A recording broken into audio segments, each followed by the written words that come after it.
अप्पू आ गया है।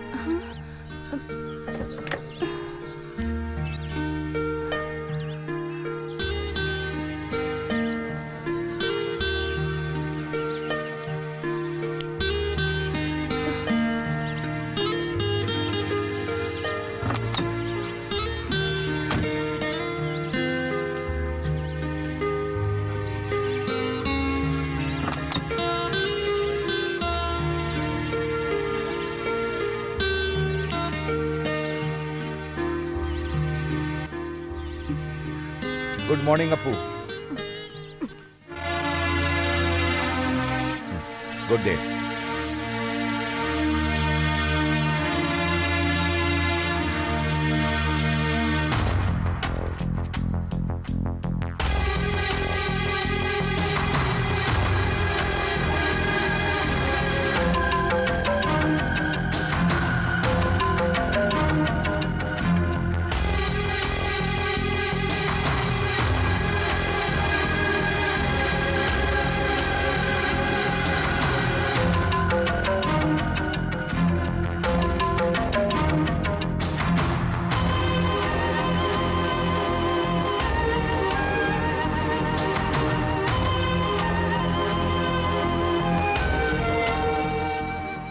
आपको बुरा नहीं लगता है क्या?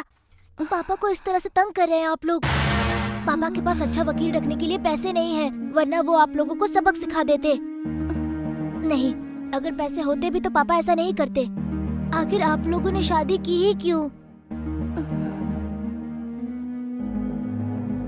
आप दोनों की वजह से मेरे दोस्त मेरा मजाक उड़ाते हैं। मुझे ये सब नहीं चाहिए, नहीं चाहिए। मुझे दूसरे पिता नहीं चाहिए। I hate him, I don't like him, I hate him, I hate him.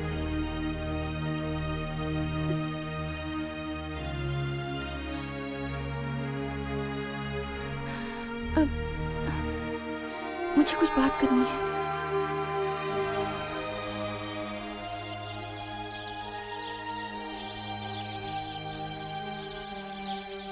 Court में तुम्हारे साथ इतना हैरेसमेंट हुआ, मैंने जानबूझ के नहीं किया।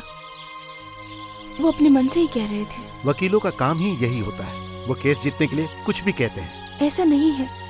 अगर आपका भी वकील चाहता तो मुझे हैरेस कर सकता था, लेकिन उसने नहीं किया क्योंकि आपने उसे मना किया होगा, है ना? तुम तो अच्छी तरह जानती हो कि व्यक्तिगत तौर पे मैं किसी को परेशान नहीं करता, अपमानित नहीं करता। और वैसे करूंगा भी किसे? अपने ही बेटे की माँ को, अप्पू की माँ को। वैसे हम दोनों के बीच परेशानी नहीं होनी चाहिए। मैं तो बस यही चाहता हूँ कि समझौता आपस में ही हो। कोर्ट में जो अप्पू ने किया उससे परेशान नहीं होना। मुझे परेशान देकर वो बर्दाश्त नहीं कर पाया, इसीलिए अप्पू ने कोर्ट में ऐसा रिएक्ट किया। मैं उस बात से परेशान नहीं हूँ, और वैसे भी उससे मेरा फैसला नहीं बदलेगा।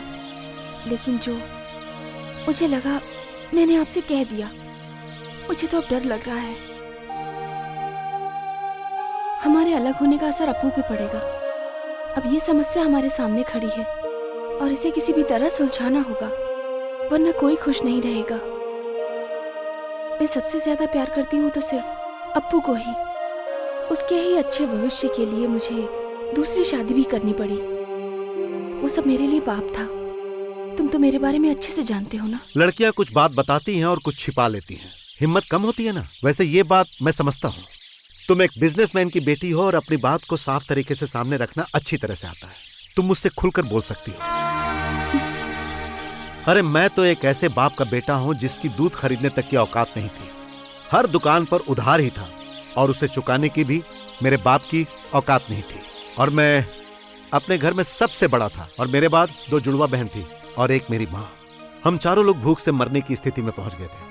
खेत में फसल उगाई थी लेकिन उसके कटाई करके कहाँ रखे, उतनी भी औकात नहीं थी हमारी। फिर मेरी माँ ने सोच लिया कि हमें मर जाना चाहिए, लेकिन मैंने कभी मरने की नहीं सोची।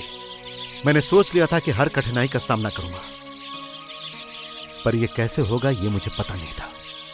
उसके बाद एक दिन मेरे गांव में बहुत भयानक बाढ़ आई और सब उसमें डूब के मर गए और मैं किसी तरह पानी में तैर कर निकल गया। उस वक्त मैं समझ नहीं पा रहा था कि मैं अपनी जान बचाऊं या उन लोगों की बचाऊं। वैसे आज मैं जो कुछ भी हूं अपने बलबूते पर हूं। वैसे मुझ में एक कमी है, मुझे जो भी बात करनी होती है मैं खुलकर सामने नहीं कर पाता हूं, क्योंकि एक गरीब इंसान का खून था ना मेरे अंदर। आज भी मेरे अंदर हिम्मत की कमी है। फिर भी जो तुम कहने में हिचक रही हो वो मैं कहता हूँ। तुम यही चाहती हो ना कि मैं अप्पू से ना मिलूं? तो नहीं मिलूंगा और मैं ये जगह छोड़ दूंगा। मुझे ऐसी उम्मीद नहीं थी। सुनकर खुशी हुई, लेकिन मैं थोड़ा और पैसा कमाना चाहता हूँ। तुम मुझे 1 हफ्ते और झेल लो। Thanks.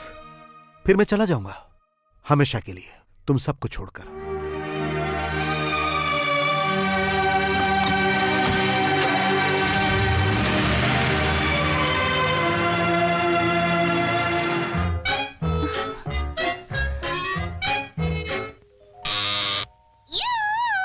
I'm back, Popeye. Sweet Pea, where's Popeye? Appu थोड़ा वॉल्यूम कम कर लो ना। हेलो, शंकर बोल रहा हूँ। हाँ, कौन? ठीक है, बुलाता हूँ। अरे अप्पू, तेरे लिए फोन है। कहाँ है अप्पू? नंदू के कमरे में जाके बुलाओ उसको। किसका फोन है? मेरे चाचा का फोन है। वैसे आप कौन बोल रहे हैं? अप्पू। अप्पू कहाँ है नंदू दीदी? उसके लिए फोन है। अप्पू वो तो यहाँ नहीं है। पर वो तो यहीं पर था। टीवी चलाकर ये लड़का कहाँ चला गया? अरे